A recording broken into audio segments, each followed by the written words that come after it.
자, 경매라고 하면 모르는 사람은 없어요.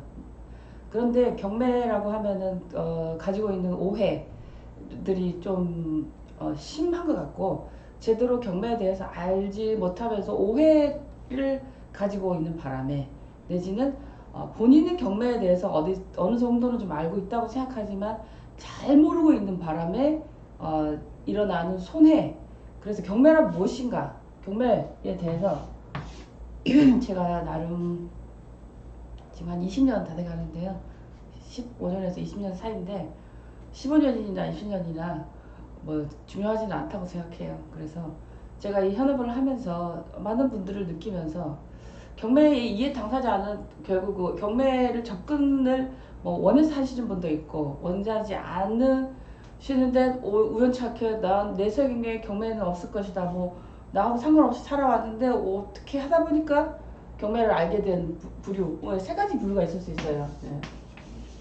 세 가지의 종류의 사람이 있을 수 있어요. 첫 번째는 낙찰을 받고 싶어 하는 사람이죠. 경매로 재테크 하고 싶은 사람, 부동산 재테크를 하고 싶은 사람, 그 투자자죠. 투자자가 있을 수 있고, 두 번째는 경매를 당한 사람, 그 다음에 그 이제 채무자죠. 진짜 자기의 원인, 자기의 어떤 원인 제공자. 그 다음에 거기에 살고 있는 세입자와 또 거기에 뭐 빚을 준 사람 뭐 등이 있겠죠. 근데 빚 준 사람은 여기서 뺄게요. 왜냐면 자기가 빌려줄 때 이미 그 집의 가치를 자기가 판단했기 때문에 결국에 넘어가서 받을 것이 없다 하더라도 그 사람은 여기에서 뭐 깊게 다룰 만한 사람이 아니죠. 그래서 뭐 그 사람이 번지를 한 뭐 재산을 보고 줬든, 뭐 말을 잘해서 줬든, 뭐 가족이라서 빌려줬든, 뭐 여기서 빼고요. 자, 세입자부터 얘기를 한번 해볼게요. 지금 방송을 제가 15분에 시작했어요. 20분 단위로 끊어서 녹화해서 올려드리겠습니다. 자, 세입자들은 사실 경매를 할 마음이 없죠. 원하지 않아요. 극소수의 세입자 같은 경우 우연치 않게 그 집에 새를 들어갔는데 그 집에 1순위로 들어갔어요. 1순위로. 그리고 그 집이 경매가 들어갔어요. 자기가 넣은 게 아니고. 근데 집값보다 전세 가격이 오른 경우, 그러니까 전세 가격보다 집값이 올랐다거나 전세가 오른 경우는, 이번의 경우는 세입자이지만 경매로 재테크 한번 할 수 있는 기회를 얻은 사람인데 극소수입니다. 권리가 우선순위가 있고 선순위고, 그 지역이 아주 경매를 낙찰받을 만한 지역의 물건이라면 이번 기회에 세입자가 돼서 뭐 원하지 않았지만 집이 경매 들어가는 바람에 경매 재테크 한번 할 수 있는 기회를 얻는 사람 있어요. 1% 정도 있어요. 나머지 99%는 원하지 않고 이래든 저래든 마음고생하고, 이 중에는 돈을 다 받아가는 사람이 있고 다 받아가지 못하는 사람이 있고, 이 세 가지 부류가 있을 수 있어요. 세입자 중에는. 이런 경우는 거의 이제 우리 이번에 어디죠? 공덕 SK 리더스뷰 한 명 뽑는데 그 적격 미분양 분에 한 명 뽑는데 47,000명인가 돼가지고 40세 한 분이 당첨됐잖아요. 거의 로또 맞을 확률이기 때문에 이런 분들은 오히려 이 집이 경매 들어간 게 이분들한테는 좋은 기회일 수 있지만, 이런 경우는 잘 없기 때문에 패스하고, 자, 99%는 경매로 인해서 피해를 본 사람 내지는 스트레스 받는 사람. 왜냐하면 돈을 다 돌려받더라도 원하는 시기에 이사를 못 가고 소가리를 하죠. 그리고 자기가 경매를 넣었든 다른 임차인, 옆에 하는 다른 임차인이 경매를 넣었든 제3의 채권자가 넣었든 원든 원치 않든 경매 과정이 시작되면 그때부터 이제 경매에 대해서 알아내겠다고 여러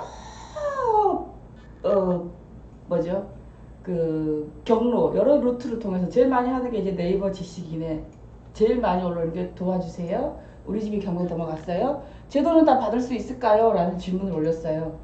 그런 질문을 저희가 봤을 때 그분이 도움을 필요하다는 걸 알겠지만 도움을 드릴 수가 없어요. 첫 번째, 우리 집이 경매 넘어갔어요. 그 집이 뭐죠? 아파트입니까? 다세대입니까? 그 집이 뭔지 모르죠. 첫 번째. 그리고 우리 집이 경매 넘어갔어요. 그럼 자기가 경매 안 든 거죠. 그래서 넣는데 그 집의 등기의 권리가 어떻게 되는지 알 수가 없죠. 세 번째, 당신이 선순위냐 후순위냐. 그리고 만약에 당신이 사는 집이 다가구라면 당신 이외에 다른 임차인, 먼저 들어온 임차인의 보증금이 있나를 모르는 상태에서는 답을 드릴 수가 없죠. 그런데 거의 90%는 그렇게 글을 올려요. 우리 집에 경매 들어갔어요. 제 보증금이 얼만데요? 벌릴 수 있을까요? 그럼 뭐 거기에 답을 다한 사람들은 그냥 뭐 거의 신의 경지라고 저는 생각해요. 등기부도 보지도 않고 어디에 있는 무슨 집인지도 모르면서 집이라고 하면은 단독주택부터 시작해서 아파트, 오피스텔, 주상복합 뭐 한두 개입니까? 어느 집인 줄 알아요. 그런데 세입자 입장에서는 정확한 질문이죠. 우리 집이 경매 들어갔는데 내가 보증금을 받을 수 있을까요? 근데 집이 뭡니까? 경매가 들어간 원인이 뭡니까? 당신의 지위는 선순위입니까? 후순위입니까? 자, 그리고 결론적으로 다 받을 수 있을까요?는 낙찰이 돼야죠. 경매는 낙찰된 금액으로 나누는데 지금 낙찰 안 되는 상황에서 다 받을 수 있을지 없을지 그거 아는 사람이 사실 잘 없는데 받을 수 있는 권리가 있나 없나를 이제 따져야 됩니다. 근데 사실 이 경매 방송을 보시는 분들은 대부분 이 부류에 계신 분들이에요. 요 두 부류 중에 2번에 해당하시는 분들은 거의 포기? 거의 다시 그 물건을 뭐 회수하기 위해서 노력하시는 분들도 있지만 그것도 현금 여력이 있고 그 부동산이 그만한 가치가 있고 할 경우에는 이분들도 한데 이분들은 날고 기는 분들이 있거나 두 극단적인 부류가 있어요. 두 분들 중에는 아주 완전 경매에 대해서 다른 뭐 투자나 이런 걸 모르겠지만 이 물건 살리는 데 대해서는 아주 노하우가 있으시거나 왜냐 경매 당할 정도면 전세만 살아가지고 경매의 채권자가 될 채무자가 될 확률 거의 없어요. 사업을 했든 무엇이라도 했기 때문에 이런 일이 일어났지. 그분들이 그 일을 하기까지 재산을 읽어서 그 재산을 어떤 뭐 유동성의 위기로 경매로 날릴 때까지 소위 말해서 그냥 월급을 받아서 한 달에 얼마씩 적금 들고 전세 살거나 집 한 채가 재산인 사람이 경매당할 확률은 드물고 그래 봤자 그 기록은 자기가 사는 집에 자기가 경매당하거나 뭐 카드 캐피탈 뭐 잘못 써서 경매당 이런 단순한 경우고 그렇지 않은 상가 건물 다가구를 자기가 살지 않는데 임대 목적으로 사서 경매당할 정도면 이분은 아마 지금 현재로 뭐 어려움을 겪을 수 있지만 다양한 루트로 자기 재산에 대해서 계산하고 뭐 이 물건을 포기하든 이 물건을 지키기 위해서 노력하든 하는 분들이에요. 이분들이 사실 어떻게 보면은 정확하게만 알려드리면 아주 빨리 행동하고 잘 하시는 분들이 있으시던데 이분들도 좀 문제가 있는 게 뭐냐면 어디서 이상하게 정확하지 않은 정보를 내 친구가 옛날에 경매 당했을 땐 이렇게 했더니 이렇게 했더라 이렇게 했더라는데 그때와 지금 다르고 그 친구의 물건이 다르고 이 친구의 물건이 다르다. 자, 세입자 부분에 대해서는 특별히 지금 방송을 보시는 분들 중에 또 방송이 끝나면 저희 유튜브 방송에 저도 도와주세요 뭐 이렇게 오르시는데 죄송하지만 그 정도 질문 가지고 답을 드리기가 애매합니다. 그래서 저희 경매공매 가이드 방송 보시고 혹시라도 뭐 궁금하신 분들은 www.frg.kr로 들어오셔서 이게 왜냐면 개인적인 질문을 유튜브에다가 올리라고 할 수 없어요. 여기는 사이트에 글을 올리시면 저만 보니까 다른 사람들한테 공개 안 되니까 제가 사적인 질문도 할 수 있지만 유튜브에 댓글 다신 거에 대해서 제가 사적인 질문을 할 수가 없기 때문에 그래서 제가 여기로 유도하는 거예요. PC에서 하신다면 그렇게 하시고요. 스마트폰을 갖고 계시다면 어플리케이션을 설치하시면 됩니다. 경매공매 가이드 어플 설치하셔서 로그인 하셔가지고 질문 남기시면 제가 그 질문을 다 이해를 하면 답을 드리는데 이 질문을 이해하기가 좀 어려울 때가 많아요. 그래서 그 필요하신 분들은 이쪽으로 글을 남기시면 되고 절대 네이버에다 이제 유튜브에다 글 남기지 마시고 유튜브에 남긴 글은 제가 답을 달지 않습니다. 자, 여기서 이 세입자들이 이제 네이버, 동네 부동산, 그 다음에 법무사 순으로 찾아가는데, 동네 부동산은 중개를 하는 곳이지 인물권 전체 권리 분석해서 이게 받아들이기가 어렵고, 또 한 가지 문제는 뭐냐면 경매가 접수됐어요. 접수돼서 자기는 빨리 알았지. 이해 당사자니까 우편물이 날라오니까. 그 외에 우리는 제3자는 이 기록을 볼 수가 없어서 그 답을 드리려면 저희가 등기부 등본 다 발급해서 봐야 돼요. 지금 아직까지 일반에게 공개되지 않은 시점에서, 만약에 일반에게 공개된 시점이라면 사건 번호 주시면 저희가 바로 뭐 자세한 설명 없이 알려드리지만, 사건 번호 나오고 우리 같은 제3자도 이 물건을 보려면 최소 3개월 이상 걸립니다. 근데 지금 답을 얻고 싶어서 여기저기 찾아다니려면 최소한 이 등기부 기록을 자기가 읽어서라도 알려주든 뭐 캡처해서 보여주든 보여주면서 질문을 해야 된다고 말씀드리고, 제가 정확하게 답을 드리면 어떤 분들은 판례까지 찾아와서 얘기하시는 분들이 있어요. 이게 지금 제가 봤을 때는 이게 정보가 많은 건 좋은데, 예, 몸이 건강하지 않은 사람이 산의 진미를 먹은들, 예, 소화가 되겠냐, 그죠? 지금 자기의 법적 지위와 이 물건에 대해서 모르면서 이 사례가 어떻게 된 판례가 있던데요, 이렇게 나오는 사람들은, 저는 판례는 그 계약에 특약사항이 있었는지 여러 상황을 보면서 얘기해야지. 그 사람이 이겼다고 해서 그 판례 가지고 나도 이기면 변호사가 왜 필요하죠? 판례 가져가서 연결해서 해달라고 하면 되죠. 왜 법 공부를 그렇게 오래 해야 되겠어요? 판례만 가지고 오면 되죠. 그거를 판례까지, 그 다음에 뭐 임대차 보호 몇 조 몇 항 뭐 이렇게 하면서 저한테 얘기하시는 분들을 볼 때 그거는 잘못됐어요. 지금 이 전체적인 흐름을 봐야지 임대차 보호법 몇 조 몇 항이 여기에 해당되는지 안 하는지를 본인이 우긴다고 되는 게 아니다. 그래서 이분들이 제일 답답한 게 이제 지인 찬스를 많이 쓰시는데 지인들도 잘 모른다. 왜? 자기 개인의 경험에 국한됐기 때문에 그때 내가 우리 집에 경매 들어갔을 때 내가 이렇게 했는데 되더라. 그 부분을 듣고 나도 하는데 그 케이스와 이 케이스가 다를 수 있어요. 문제는 안 일어나면 제일 좋죠. 좋은데 문제가 일어났을 때 원인을 빨리 파악하고 해결해야 되는데, 문제는 늦는 사람들 있어요. 늦는 사람들. 이게 왜 이렇게 되는지도 모르고 다음 몇 번의 기회가 왔을 때 또 이게 그때랑 같은 걸 모르고 실수하는 경우가 대부분인데, 특히 이 부분이 그렇습니다. 일반적으로 제일 제가 많이 듣는 얘기가 어디에도 물어볼 데가 없다. 가는 데마다 얘기가 다 다르다. 왜 그런 일이 일어나냐면 가는 데마다 자기가 다르게 얘기하는 거예요. 질문을. 이 자료를 다 가지고 얘기를 해야 되는데 찔끔찔끔 물어보니까 찔끔찔끔 대답하니까 다 다를 수밖에 없고, 물론 개인정보라 뭐 어려울 수 있겠지만 제가 봤을 때 이걸 가지고 물어볼 데가 없다? 가는 데마다 왜 얘기가 틀리냐? 뭐냐? 뭐 이 동네는 뭐 사기꾼만 있냐? 뭐 이런 얘기 하시는 분도 있고요. 제가 제일 상담하기 어려운 부류에 계신 분들이 이 세입자분들이에요.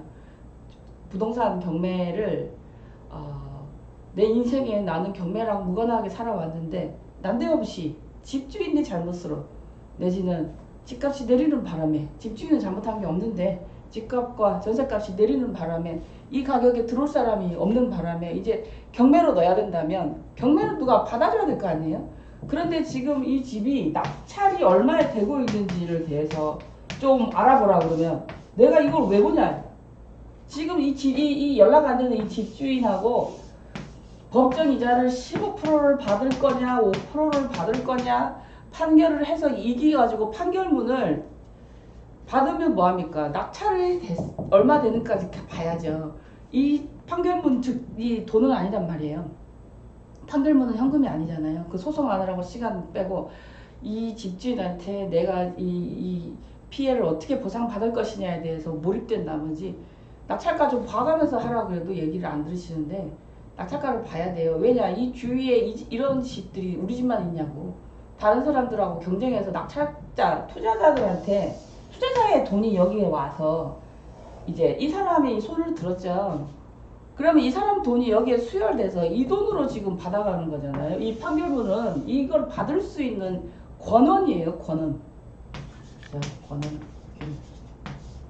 이 사람한테 뭐 지급 명령을 했든 뭐 이 사람한테 임대차 보증금 반환 청구 소송에서 승소했든 전세권이 설정돼 있든 그거는 여기 경매를 넣을 수 있는 권한이고 이제 이 사람은 재산이 없으니까 이거를 경매를 넣어서 이 사람 돈을 수여를 받아서 그 돈으로 나눠가는 게 경매잖아요. 그런데 지금 여기에 꽂혀가지고 뭐 연락이 되네 안 되네 괘씸하네 이번 기회에 본때를 보여주겠어 뭐 이렇게 하시고 막 에너지를 불사르시는데 결론적으로 이것까지 봐야 돼요. 다른 사람들한테 낙찰 받을 만한 물건인지 이 물건이 낙찰자들이 꺼려하는 물건인지 두 가지가 있을 수 있죠.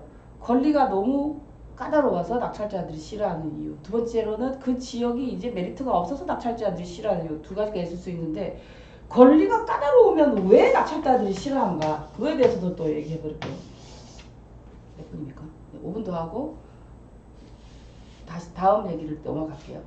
권리가 까다로우면 낙찰자가 왜 싫어하냐? 권리가 까다로우면 또 연결돼요. 낙찰자는 자기 돈으로 다 할까요? 집 살 때 다 현금 낸 사람 없죠? 자, 여기서 은행이 있어요.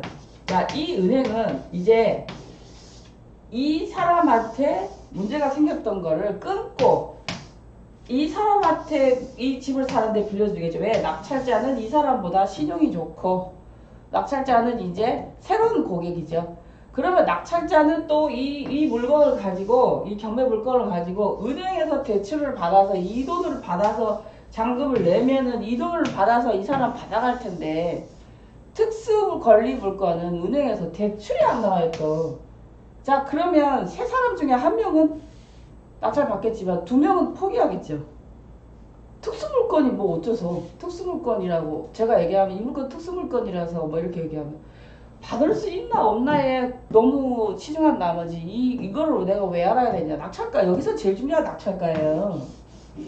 자, 낙찰자는 싸게 받는 게 좋고 채권자와 세입자는 높게 낙찰받아 뭐 나눠가려면 돈이 많아야 될 거 아니에요. 요 싸움인데 지금 나는 낮게 받아서 타는 투자자가 아니고 경매라는 이 경매라는 이 시스템 안에서 내 지위는 최대한 높게 낙찰돼서 어떻게든 내가 한 푼이라도 더 받아가야 되는 낙찰가를 당연히 알아야 되는데 제가 이 상황에서 지금 여기 인근에 이 비슷한 물건 낙찰이 얼마나 되는지 사실 말하자면 여기 물건들이 막 쌓여있다 이 동네에 지금 이 집에 그럼 낙찰가 당연히 떨어지겠죠.